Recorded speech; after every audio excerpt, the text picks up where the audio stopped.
Yang pertama, orang yang baru datang dari ibadah haji. Baik. Orang yang pulang dari ibadah haji tidak harus dia dipingit lalu tidak boleh keluar. Boleh Anda nanti insya Allah pulang haji langsung ikut jalan-jalan dengan saya keliling. Boleh. Nggak ada larangan yang demikian itu. Cuman itu biasanya kebiasaan, apalagi dihubungkan kebiasaan yang baik. Dihubungkan dengan mungkin dulu tuh haji itu langka. Sehingga kalau orang pulang haji itu orang dari mana-mana ingin kunjung. Minta doa atau apa. Ada minta hadiah juga ada. Jadi jangan sampai dia datang dari jauh-jauh ternyata kita nggak ada. Sehingga menjadi sebuah kebiasaan, ayo selama beberapa hari jangan kemana-mana dulu deh. Kan gitu ya, kasihan dong.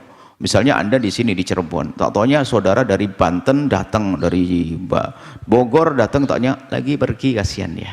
Dulu kan belum ada telepon ya kan. Nah, dia mau ngasih kabar tuh nggak bisa. Ya paling kalau pulang haji. Bahkan dulu pernah loh ya. Ayah, abah, Akung sama Bauti itu sempat hajinya tertunda yang dulu kena apa waiting list. Ingat ya?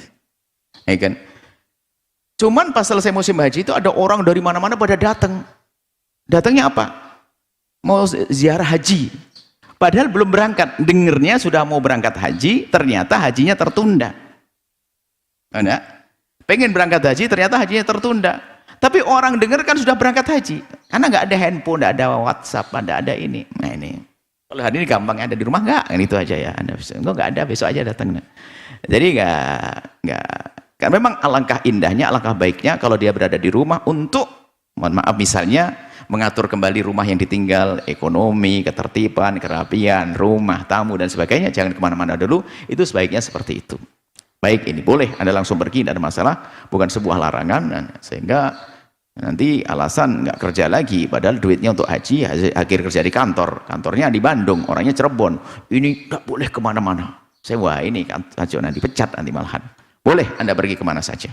Baik, kemudian niat umroh adalah umroh untuk diri Anda sendiri, itu yang paling utama.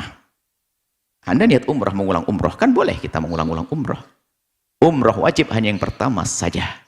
Yang kedua adalah sunnah umroh untuk diri Anda sendiri. Nah, umroh untuk diri Anda sendiri. Aku, sebab kebutuhanku. Aku yang memerlukan. Aku memerlukan pahala, aku memerlukan ibadah. Ibadah untuk diri Anda sendiri. Cuman kemudian setelah itu, setelah sampai di sana, kemudian Anda ingin umroh yang berikutnya. Bolehkah saya mengumrohkan ibu saya yang telah meninggal dunia? Ya sah saja demikian. Cuman pada dasarnya ibadah adalah ibadahku untuk aku. Kemudian kalau kita mengibadahkan untuk orang lain bagaimana? Itu kan mengumrohkan ibu, mengumrohkan ayah. Nah, ini seperti membadalkan haji. Kalau haji ini umroh, yaitu sah-sah saja. Kemudian nanti bab badal ada sedikit, memang ada beberapa pertanyaan sudah disebutkan masalah badal nih. Nah, cuman dalam urusan ibadah, umroh memang lebih digampangkan. Boleh kita mengumrohkan saudara yang telah meninggal dunia atau apa. Tapi yang paling utama, kalau Anda tanya utama adalah niat untuk diri Anda sendiri. Kemudian setelah itu, kalau punya kesempatan di sana umroh lagi, boleh Anda mengumrohkan siapa saja atau orang tua dan yang lain sebagainya. Intinya adalah paling utama adalah untuk aku. Beribadah, kita semua yang memerlukan hajat. Kita punya hajat untuk pahala. Kita punya hajat untuk mendapatkan pahala. Kita punya hajat untuk mendapatkan ridha Allah. Nah, kemudian adalah masalah kebaikan agar nyampe pada orang tua bisa bermacam-macam cara. Dengan menghadiahkan pahala juga ada dan seterusnya. Seperti itu. Kalau niatnya Anda mengulang-ulang. Seperti hanya Anda sholat sunnah. Anda boleh mengulang sholat duha, besok duha lagi, besok duha lagi, dan seterusnya besok duha lagi. Seperti itu. Ya untuk diri Anda sendiri. Karena setiap tahun kan kita di haji adalah sekali. Tapi kapan bulan haji tiba, kita boleh ibadah haji kok. Maka Anda boleh haji lagi dan haji lagi, haji lagi. Kemudian nanti, mana lebih utama? Mungkin itu juga penting untuk kita sampaikan. Antara saya pergi umroh yang ketiga, yang keempat, atau saya bantu bibi saya yang fakir, itulah. Untuk bangun renovasi rumahnya, untuk sekolah anak-anaknya. Itu jauh lebih penting. Sebab umroh kita tidak boleh umroh egois. Ada umrah egois, umrah hanya pengen wah dipandang keluarga besar, umrah bersama action, foto sana sini, umrah bersama tahun ini, umrah bersama tahun ini, Musola samping rumahnya reot, nggak pernah bantu dia.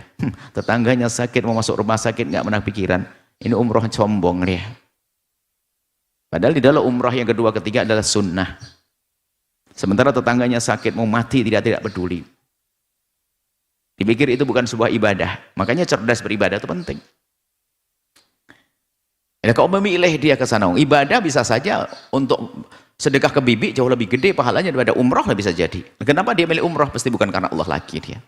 Karena pengen keren, keliling, wah nanti foto di sana, buat konten di sana lagi. Hari ini macam-macam. Walhasil. Nah ini bukan. Kita perlu peduli. Termasuk mohon maaf kalau Anda kaya raya, lalu Anda ingin mengumrohkan orang, Anda lihat dulu, apakah dia lebih senang kalau diumrohkan? Karyawan, saya ingin mengumrohkan karyawan Anda. Ntar dulu. Anda, aku beri jatah umroh, wahai karyawanku. Cuman kalau kau tidak berangkat, kau ambil duitnya juga boleh. Kenapa?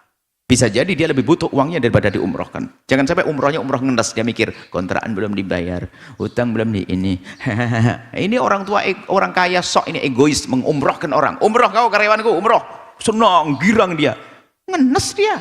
Nggak diterima, nggak ditolak, gimana? Mau berangkat bagaimana? Anda ini kok bagaimana kalau Anda orang kaya? Kalau umrohkan, Mas, kamu dapat umroh saya, jatah umroh dari saya.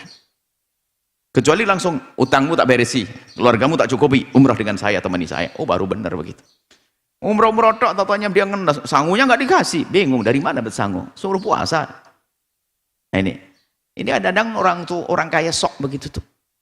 Mohon maaf saya tegur begini, kenapa? Anda harus ngerti, beribadah kepada Allah itu ternyata sangat mudah. Justru yang paling dahsyat adalah ibadah kepada Allah yang ada hubungannya dengan manusia.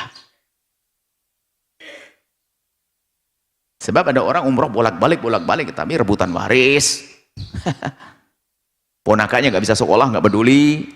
Bibinya masuk rumah sakit, nggak diperhatikan. Wah dia paling diundang lagi budenya yang sakit itu. Bibinya yang sakit diundang. Bi, datang ya nanti syukuran mau berangkat umroh keluarga. Insya Allah. Innalillah. Baik. Jadi ayo kita kalau ingin berbuat baik harus dengan membebaskan daripada kita dikuasai oleh hawa nafsu kita yang mengajak sombong, pamer, sok dan seterusnya. Wallahu a'lam bishawab. Setelah Anda menyaksikan video ini, jangan lupa berselawat kepada baginda Nabi Muhammad sallallahu alaihi wa alihi wa sahbihi wasallam.